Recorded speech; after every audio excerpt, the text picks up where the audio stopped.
ഓം ശ്രീകൃഷ്ണാർപ്പണമസ്തു. എല്ലാവർക്കും നമസ്കാരം. ഇന്ന് നമുക്ക് ഒരു കഥ പറയാമെന്ന് വിചാരിക്കുകയാണ്. നമ്മുടെ ഈ ചാനലിൽ തന്നെ, ശ്രേഷ്ഠത്തിൽ തന്നെ ഈ കഥ ഓൾറെഡി പറഞ്ഞിട്ടുണ്ട്. എങ്കിലും ഒന്നുകൂടെ ഒന്ന് ചുരുക്കി പറയാം. സൂര്യഭഗവാൻ വിവാഹം ചെയ്യാണ്. അതിസുന്ദരിയായ ഭാര്യയായിരുന്നു സന്ധ്യാദേവി. അങ്ങനെ അവരുടെ ദാമ്പത്യ ജീവിതം നല്ല രീതിയിൽ പോവാണ്. അങ്ങനെ കുറേ കാലം അവരങ്ങനെ ജീവിച്ചു. അവർക്ക് 3 മക്കളും ഉണ്ടായി. അപ്പോൾ കുറേ കാലത്തിന് ശേഷം സന്ധ്യാദേവിക്ക് സൂര്യഭഗവാന്റെ അതിചൂട് അസഹനീയമായിട്ട് തോന്നുകയാണ്. അപ്പോൾ ഇതിൽ നിന്ന് രക്ഷ നേടണമെന്ന് സന്ധ്യാദേവി വിചാരിച്ചു. അപ്പം എന്താണ് ചെയ്യുന്നത്? തൻ്റെ രൂപത്തിൽ ഒരു സ്ത്രീയെ സൃഷ്ടിക്കുകയാണ്. ഛായാദേവി എന്ന് നാമകരണവും ചെയ്തു. എന്നിട്ട് അവിടെ നിന്ന് രക്ഷപ്പെട്ടു. അപ്പോൾ സന്ധ്യാദേവി വിചാരിച്ചത് പിതാവിൻ്റെ കൂടെ, മാതാപിതാക്കളുണ്ട്, അങ്ങനെ സ്വന്തം ഗൃഹത്തിലേക്ക് പോവാമെന്നാണ് വിചാരിച്ചത്. പക്ഷെ അവിടെ പോയപ്പോഴാണ് അറിയണത് പിതാവിന് തൊട്ടും സമ്മതമായിരുന്നില്ല. അപ്പോൾ ഭർത്താവിൻ്റെ കൂടെ തന്നെ പോകണമെന്ന് ശഠിക്കുകയാണ്. അപ്പോൾ എന്ത് സംഭവിക്കുകയാണ്? ഇനി തിരിച്ചു പോകാനും പറ്റില്ല, ഛായാദേവിയെ സൃഷ്ടിച്ചു കഴിഞ്ഞല്ലോ. അപ്പോൾ തിരിച്ചു പോകാനും കഴിയാതെ വിഷമിച്ചിരുന്ന് വനത്തിലേക്ക് പോവുകയും അവിടെ തപസ്സൊക്കെ ചെയ്ത് അങ്ങനെ മോക്ഷപ്രാപ്തിയിലെത്തുകയും ചെയ്തു എന്നുള്ളതാണ്. ഇവിടെ എന്താ സംഭവിക്കുന്നത്? സൂര്യഭഗവാൻ ഇതൊന്നും അറിയാതെ ഛായാദേവിയുമായിട്ട് ജീവിക്കുകയാണ്. അപ്പോൾ സന്ധ്യാദേവി പോകുമ്പോൾ ഒരു കാര്യം ഓർമ്മിപ്പിച്ചു. സൂര്യഭഗവാന്റെ അതിചൂടിനെ കുറിച്ച് പറഞ്ഞു, ഒരു ഡിസ്റ്റൻസ് ഒക്കെ ഒന്ന് കീപ്പ് ചെയ്താൽ നല്ലതാണ് എന്നൊക്കെ ഉപദേശിച്ചിട്ടാണ് പോണത്. അപ്പോൾ ഛായാദേവി അതൊന്നും തന്നെ അനുസരിച്ചില്ല എന്നുള്ളതാണ്. അപ്പോൾ നല്ല രീതിയിൽ ഭർത്തൃ ശുശ്രൂഷയൊക്കെ ചെയ്ത് വളരെ സന്തോഷത്തോടെ ഇരിക്കുകയായിരുന്നു. അങ്ങനെ ഛായാദേവി ഗർഭിണിയാവുകയാണ്. അപ്പോൾ അതിൻ്റെ അവസ്ഥയിലൊക്കെ വളരെ ബുദ്ധിമുട്ടുകൾ ഉണ്ടായി ദേവിക്ക്. കാരണം എന്താണെന്ന് വെച്ചാൽ ആ ചൂടിൻ്റെ പരമായിട്ടുള്ള പ്രശ്നങ്ങളെല്ലാം ഉണ്ടായി. അങ്ങനെ ഒരു കുഞ്ഞിന് ജന്മം നൽകുകയാണ്. ആ കുഞ്ഞ് മറ്റാരുമല്ല, ശനിദേവനാണ്. അപ്പം എങ്ങനെയാണ് ജനനം തന്നെ? കറുത്തിരുണ്ടൊരു രൂപം. അപ്പം ഇത് കാണുമ്പോഴാണ് സൂര്യഭഗവാന് വളരെ ദേഷ്യം വരണത്. അപ്പം ആ കുഞ്ഞിൻ്റെ പിതൃത്വം തന്നെ അംഗീകരിക്കാനായിട്ട് വിസമ്മതിക്കുകയാണ്. അല്ല, ഇത്രയും പ്രകാശമായിട്ടുള്ള, ഇത്രയും നിറമുള്ള തനിക്ക് എങ്ങനെയാണ് ഒരു ഇരുണ്ട കുഞ്ഞ് ലഭിക്കുക എന്നൊക്കെ ഒരു സംശയം വരികയാണ്. അപ്പം അങ്ങനെ കുഞ്ഞുനാൾ മുതൽ തന്നെ ശനിയോട് തീരെ ഇഷ്ടമായിരുന്നില്ല സൂര്യഭഗവാന്. അപ്പം അതുപോലെ തന്നെ ഒരുപാട് വിമർശനങ്ങളും ഒക്കെ ആവുമ്പോൾ സ്വാഭാവികമായിട്ടും ശനിക്കും എന്താണ്, സൂര്യനെ ഇഷ്ടമാവുന്നില്ല എന്നുള്ളതാണ്. ഇതാണ് പുരാണത്തിലൊരു കഥ പറയണത്. അപ്പം നമുക്ക് ജ്യോതിഷത്തിൽ ഇപ്പോൾ ഈ പുരാണത്തിലെ കഥകളെല്ലാം വ്യാസഭഗവാൻ ഭാഗവതത്തിൽ തന്നെ പറയുന്നുണ്ട്.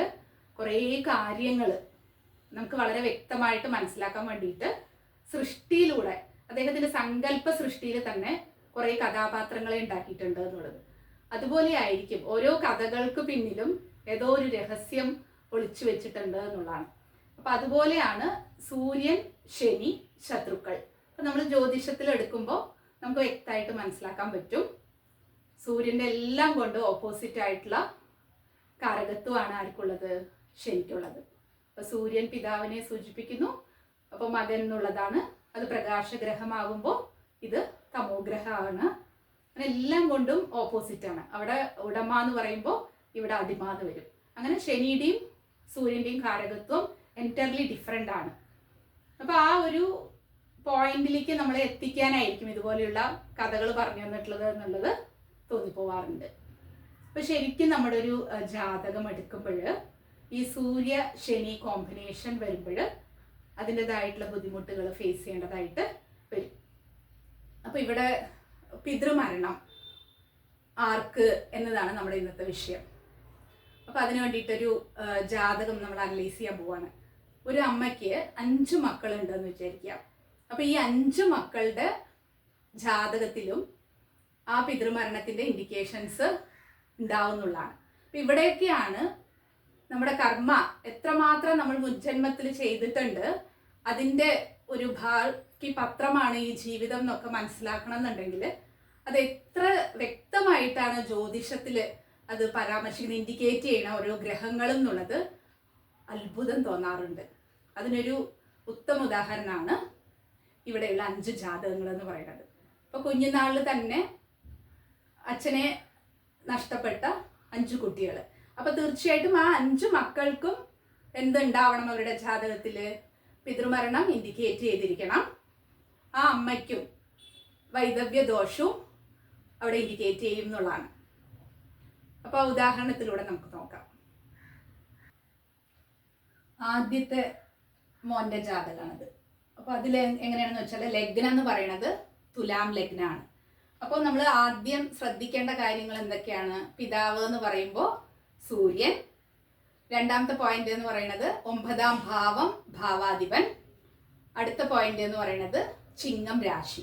ഇത്രയും പോയിന്റ്സ് കണക്ട് ചെയ്യാനായിട്ട് പഠിക്കണം ആദ്യം. എങ്കിൽ മാത്രമേ ഇത് നമുക്ക് പറയാൻ കഴിയുള്ളൂ എന്നുള്ളതാണ്, പിതാവിന്റെ കാര്യമായതുകൊണ്ട്.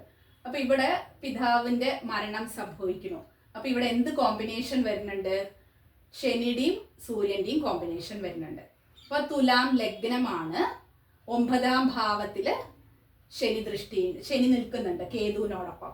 ആ ശനിയുടെ ദൃഷ്ടി ചിങ്ങം രാശിയില് സൂര്യനോടൊപ്പം ഉണ്ട്. അപ്പൊ 3ാമത്തെ ദൃഷ്ടി. അപ്പൊ നമുക്കറിയാം ശനിക്ക് 3 ദൃഷ്ടികളുണ്ട്. 3ലേക്ക് ഉണ്ട്, പൂർണ്ണമായിട്ടും 7ലേക്ക് ദൃഷ്ടി വരും, പിന്നെ 10ാം ദൃഷ്ടി. ഇങ്ങനെ 3 ദൃഷ്ടികളാണ് ശനിക്കുള്ളത്. അപ്പൊ 3ാമത്തെ ദൃഷ്ടി ആർക്ക് പോകുന്നുണ്ട്? സൂര്യന് പോകുന്നുണ്ട്. അപ്പൊ ശനി സൂര്യൻ കോമ്പിനേഷൻ ഇവിടെ വന്നു എന്നുള്ളതാണ്. എപ്പോഴാണ് മരണം സംഭവിക്കുന്നത്? ഗുരുവിന്റെ അപഹാരം. അപ്പൊ എന്തുകൊണ്ടാണ് ഗുരുവിന്റെ അപഹാരം വരുന്നത്? 4ാം ഭാവത്തിൽ ഗുരു നീചത്തിലാണ് നിൽക്കുന്നത്. അപ്പൊ അമ്മ സഫർ ചെയ്യണം എന്നുള്ളൊരു പോയിന്റ് അവിടെ നമുക്ക് ലഭിക്കും. അങ്ങനെ കേതുവിന്റെ ചിത്രത്തില്, ഗുരു അപഹാരത്തില് കേതുവിന്റെ ചിത്രത്തില് അച്ഛന് മരണം സംഭവിക്കുകയാണ്. ഇത് മൂത്താളുടെ ജാതകം. രണ്ടാമത്തെ ജാതകത്തിലാണെങ്കിൽ കർക്കടക ലഗ്നമാണ്. ലഗ്നത്തിൽ തന്നെ ആരുണ്ട്? ശനിയുണ്ട്. എന്നിട്ട് മകരത്തില് സൂര്യനും ബുധനും ഉണ്ട്. അപ്പൊ ഈ ശനിയുടെ പൂർണ്ണ ദൃഷ്ടി സൂര്യനിലേക്ക് പോവാണ്.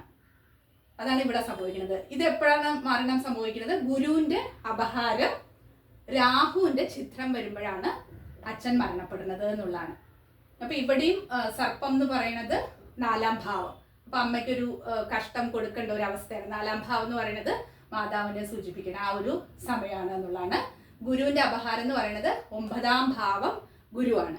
അപ്പൊ ആ 9ാം ഭാവം ഭാവാധിപൻ ആ ഒരു സമയത്താണ് അച്ഛനുമായിട്ടുള്ള വേർപാട് ഉണ്ടാവുന്നത് എന്നുള്ളത് ഇതിൽ നിന്ന് മനസ്സിലാക്കാൻ പറ്റും.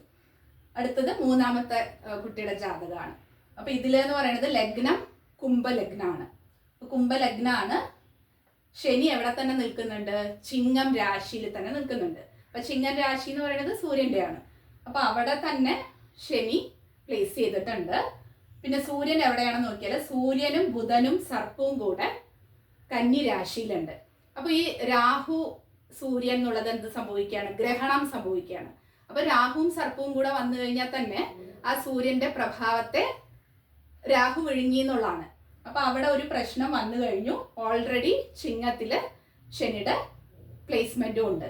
അപ്പൊ എപ്പോഴാണ് സംഭവിക്കണമെന്ന് വെച്ചാല് രാഹു ദശ തന്നെ വരുന്നുണ്ട് എന്നുള്ളതാണ്. അപ്പൊ രാഹു ദശയില് ശനിയുടെ അപഹാരത്തില് അച്ഛൻ മരണപ്പെടുകയാണ്. ഇനി 4ാമത്തെ കേസ് എന്ന് പറയുന്നത്, 4ാമത്തെ ആളുടെ ജാതകം എന്ന് പറയുന്നത് ധനു ലഗ്നാണ്.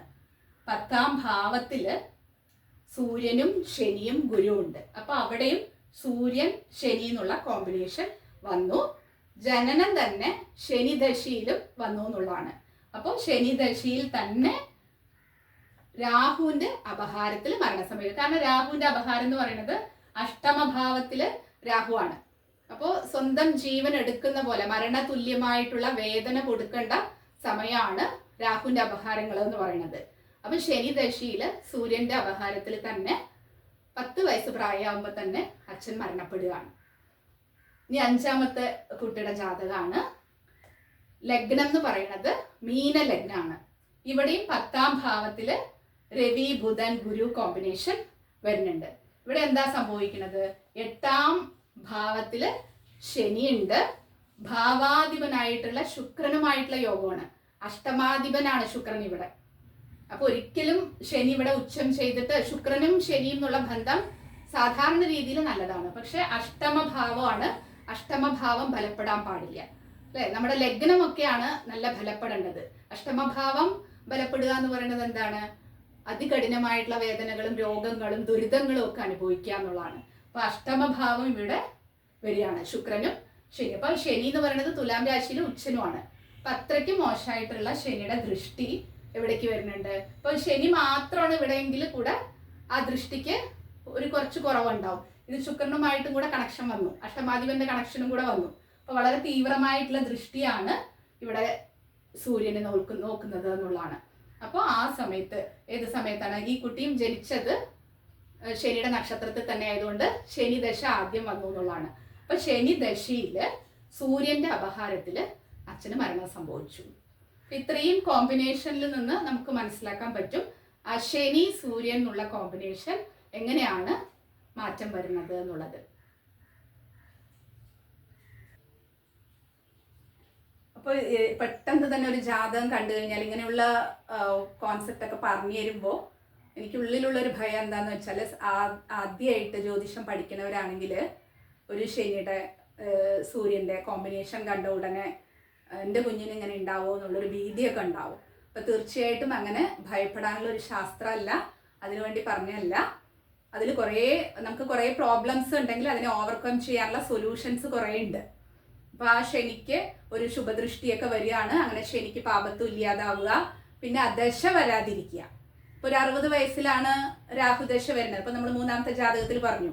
അപ്പോൾ അത് ഒരു 60 വയസ്സിലാണ് ആ കുട്ടിക്ക് രാഹുദശ വരുന്നത് എങ്കിൽ 60 വയസ്സിൽ അച്ഛന് മരണം ഉണ്ടെങ്കിൽ കുഴപ്പമുണ്ടോ?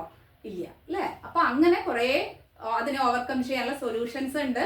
ഒറ്റ സെന്റൻസിൽ സൂര്യനും ശനിയും കൂടെ യോഗം വന്നു, ദൃഷ്ടി ചെയ്തു, അപ്പോൾ പ്രശ്നമാണ്, അച്ഛന് മരണം സംഭവിക്കുന്നുള്ളതൊന്നും ഒരിക്കലും എടുക്കാൻ പാടില്ല. ഇപ്പം ജ്യോതിഷം എന്നുള്ള ശാസ്ത്രം വളരെ ആഴമായിട്ട് പഠിച്ച് മനസ്സിലാക്കിയതിന് ശേഷം മാത്രമേ ഇത്തരം ക്രൂഷ്യലായിട്ടുള്ള കാര്യങ്ങൾ നമ്മൾ ചിന്തിക്കാൻ കഴിയുള്ളൂ. എന്തിനു വേണ്ടിയിട്ടാണ് ഈ വീഡിയോ ഇട്ടത് എന്ന് വിചാരിക്കുകയാണെങ്കിൽ, ഒരു കൺസൾട്ടേഷൻ സമയത്ത് ഇതുപോലെ മരണം വരുന്നൊരു അസ്ട്രോളജർ പ്രവചിച്ചു. അതിന് കുറേ ഹോമങ്ങളൊക്കെ ചെയ്തു കഴിഞ്ഞാൽ 50,000 1 ലക്ഷത്തോളമൊക്കെ പണം ചെലവാക്കിയിട്ട് ഹോമം കഴിഞ്ഞാൽ രക്ഷപ്പെടും എന്നൊക്കെ പറയുണ്ടായിരുന്നു എന്ന് പറഞ്ഞു. അത് കേട്ടപ്പോൾ എനിക്ക് വിഷമമായി. കാരണം നമ്മുടെ ജനനവും മരണവും ഒക്കെ നമ്മുടെ കർമ്മത്തിനനുസരിച്ച് ഓൾറെഡി ഫിക്സഡ് ആണ്. അപ്പം ഇതിന് മാറ്റം ഒരിക്കലും വരില്ല എന്നുള്ളതാണ്. അപ്പം നമുക്കത് നമ്മൾ ഭാഗവതമൊക്കെ എടുക്കുമ്പോൾ നമുക്കറിയാലോ, പരീക്ഷിത് മഹാരാജാവിന് മരണം വരും 7 ദിവസം കഴിഞ്ഞാൽ എന്ന് പറഞ്ഞപ്പോൾ അദ്ദേഹം എന്ത് ചെയ്യാണ്?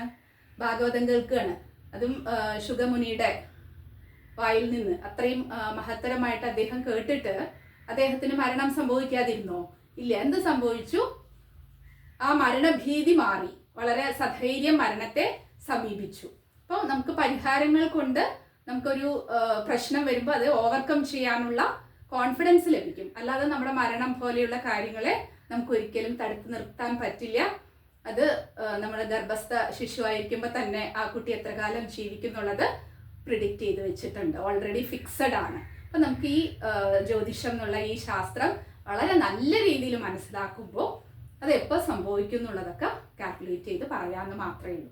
അപ്പോൾ അത് വളരെ വ്യക്തമായിട്ട് കാര്യങ്ങൾ മനസ്സിലാക്കിയിട്ട് പോകണം എന്നുള്ളത് കൊണ്ട് മാത്രമാണ് ഈ വീഡിയോ ചെയ്യുന്നത്. നന്ദി, നമസ്കാരം.